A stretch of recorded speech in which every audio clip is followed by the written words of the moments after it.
it's issues in terms of discrimination, issues in terms of accessing rights, and issues in terms of abuse and other forms of injustices. So it covered, Muslim women are facing issues in terms of accessing the workplace. This will be, for example, discrimination within the workplace, within recruitment processes as well, but it's also within cultural barriers. For example, many Muslim women can find that actually they're being stopped from entering the workplace by their own family members who think actually your place is in the home. So there's various layers of issues that are affecting women in even trying to, gain financial independence, economic independence, and then there's all that pressure around being able to just make their own life choices, whether that choice is to seek employment and progress in careers, or whether that's to stay at home. Regardless of what the choice they're making, there's always somebody else or some other barrier that's coming in the way, which can be institutional barriers, or it could be cultural barriers or family barriers. There can be issues in terms of the other category, as I said, is abuse, where Muslim women are facing all various forms of abuse, similar to wider society, but the issues can be exacerbated due to cultural factors, but also because Islamic faith can be used to manipulate Muslim women into thinking that what is being done is acceptable to them. To give an example, for domestic abuse, as you know, is an issue across the board in every community, culture, society, country, unfortunately. But one of the things that happens in Muslim communities can be that domestic abuse is justified in the name of Islam, saying, well, your husband's allowed to hit you, or he has, the Quran has given him the right to do so, or similar arguments are made, which aren't actually correct. So faith is actually being misused when you actually go look at what the Quran says, etc. It doesn't say that. But the problem is, obviously, for a Muslim woman to be told that your faith is saying that what is happening to you is acceptable, is quite a very cruel, coercive way of controlling her, because she's essentially being told that this is what her faith, her God is telling her to do, and that she shouldn't be arguing against it, or she should be criticizing it because she's going against her own faith. So these are some of the ways that it's being, Muslim women are being affected. And the third thing that I mentioned was rights, and this can be in various forms. It could be trying to access, whether that's legal rights or whether that's Islamic rights, all the hurdles that can come into place in trying to access that. For example, and this comes back to, for example, one of recently Muslim Women's Network UK published a report on Muslim women's experiences of the criminal justice system.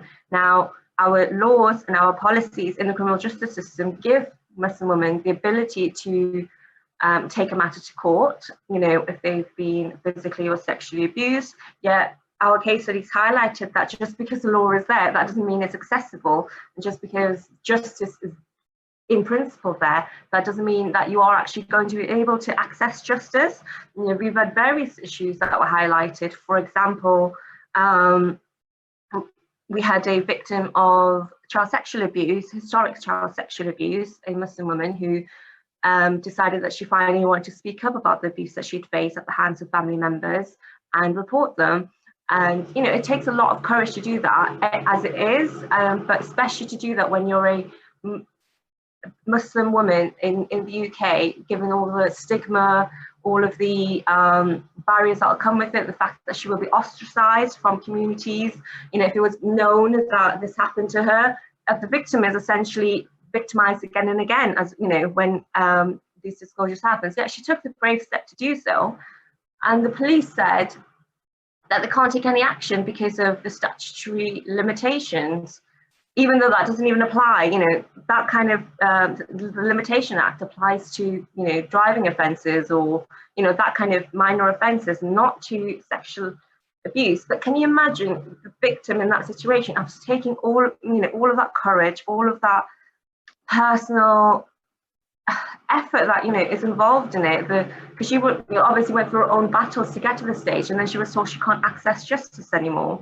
So these are the many ways that Muslim women are affected. So Islamophobia and religious stereotyping has the impact of sometimes not believing women, sometimes having, adding to barriers. So I guess to look in the workplace, it's very difficult for Muslim women in the workplace to really access their rights, in terms of employment law, because either the stereotypes will play and, see them as being submissive, seeing them as those who, so we've had cases of Muslim women who have said that actually, I would have been perfect for the managerial role, but they weren't promoted because there was the stereotypes were played that a Muslim woman can't be a manager because she won't be, she'll be too submissive, or the other team members won't respect her, that kind of thing. And we've had the alternative where a Muslim woman has complained about issues in the workplace, not necessarily to do with pay or promotion, but just,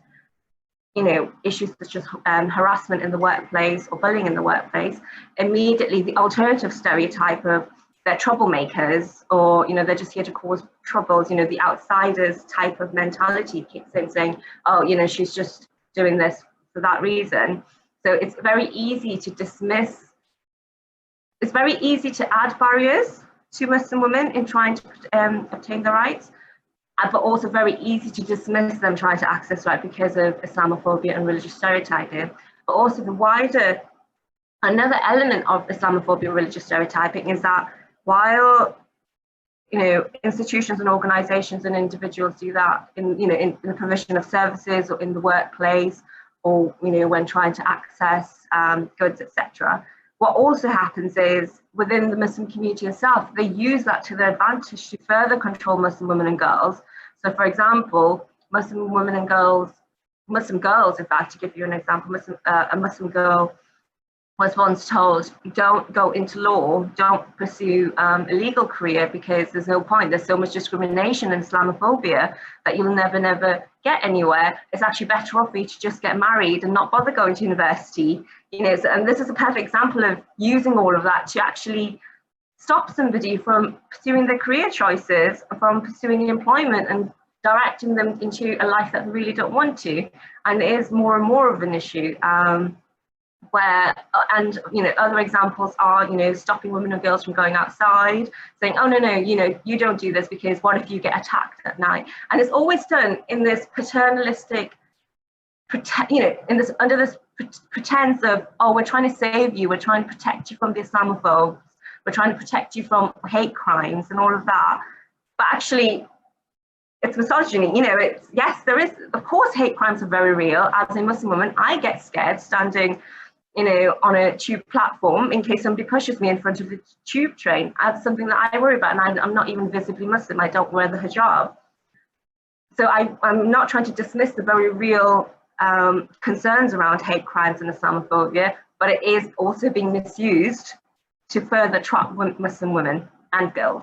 An Asian man and a white woman may not have the same experiences and may not face the same discrimination as the Asian woman, or to take the Asian here because we're talking about Muslim women, the Muslim man and the white woman may not face the same issues as the Muslim woman, because it's a combination of her gender and her ethnicity, her faith, that is having that combined effect. And it has been found, we've given this evidence before, and it has been accepted by the Women Equalities Committee before, that Muslim women do face triple discrimination. They face it because of their gender, because of their ethnicity, because of their faith, and it's that collective that causes them to be at most disadvantaged in comparison to others.